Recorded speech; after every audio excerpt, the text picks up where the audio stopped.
Sungguh durhaka anak yang mendoakan orang tuanya 5 kali sehari. Saya pernah datang ke Kairo, Mesir. Pada saat salat duhur ada kajian dari Syaikh yang mengisi kajian sambil berjualan buku. Di akhir kajian, saya sempatkan untuk membeli buku yang dijual oleh Syaikh tadi. Judul bukunya, Melipat Gandakan Keuntungan dengan Berbakti kepada Orang Tua. Dalam satu bab di buku tersebut dibahas mengenai adab kepada orang tua.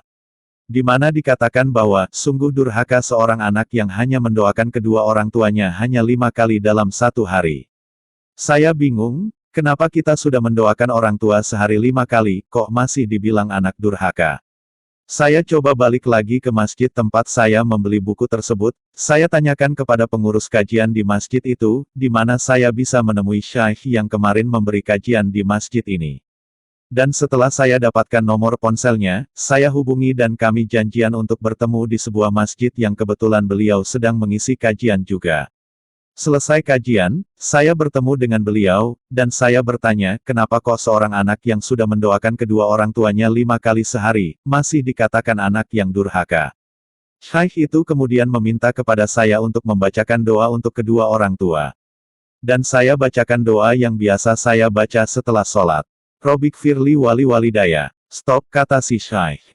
Ulangi lagi. Robik firli wali walidaya. Stop, ulangi lagi. Robik firli wali walidaya. Stop, ulangi lagi. Terus saya ulangi sampai 10 kali. Kemudian si Syaikh bertanya kepada saya, apakah kamu capek? Tidak, Syaikh. Apakah kamu sampai berkeringat? Tidak, Syaikh. Apakah kamu sampai mengeluarkan uang membaca doa seperti yang kamu baca tadi?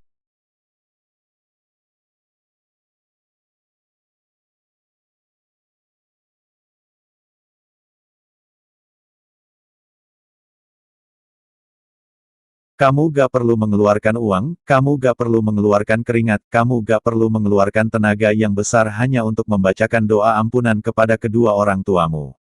Tapi kenapa kamu hanya bisa memintakan ampunan buat orang tuamu sehari semalam cuma 5 kali? Padahal sejak kamu masih berada dalam perut ibumu, berapa banyak keringatnya yang sudah ibumu keluarkan karena beratnya menanggung kamu yang berada di perutnya. Betapa sakitnya ibumu saat melahirkan kamu, berapa besar biaya yang sudah dikeluarkan kedua orang tuamu untuk membesarkan kamu. Dan sebagai balasannya, kamu hanya bisa mendoakan kedua orang tuamu cuma 5 kali dalam sehari semalam. Padahal 1 kali saat kamu membacakan doa untuk kedua orang tuamu, Robik firli wali walidaya, saat itu juga 1 dosa dari orang tuamu dihapuskan Allah Subhanahu wa Ta'ala. Dan ada sebuah kisah, di mana ada seorang orang tua yang saat dia dimakamkan penuh dengan dosa, tiba-tiba, saat orang tua tersebut sedang kesusahan di alam kuburnya, Allah Subhanahu wa Ta'ala berikan keringanan dan Allah berikan kemuliaan.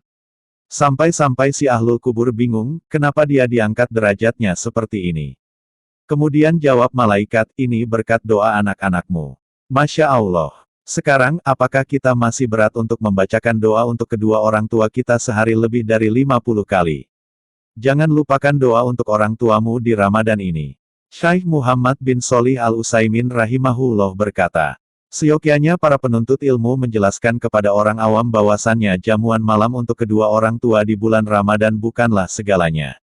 Namun doa yang engkau panjatkan untuk kedua orang tuamu ketika sholat tarawih atau sholat tahajud itu jauh lebih utama dibanding kamu menyembelihkan untuknya 10 ekor.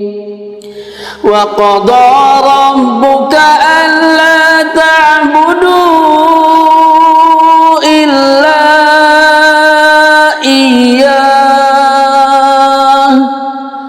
wa bil walidaini ihsana.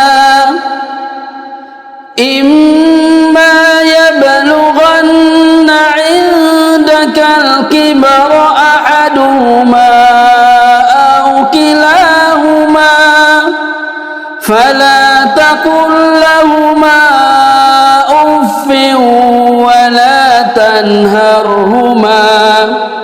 ولا تنهرهما وقل لهما قولا كريما واخفض لهما جناح الذل من الرحمة وقل رب ارحمهما كما ربياني صغيرا.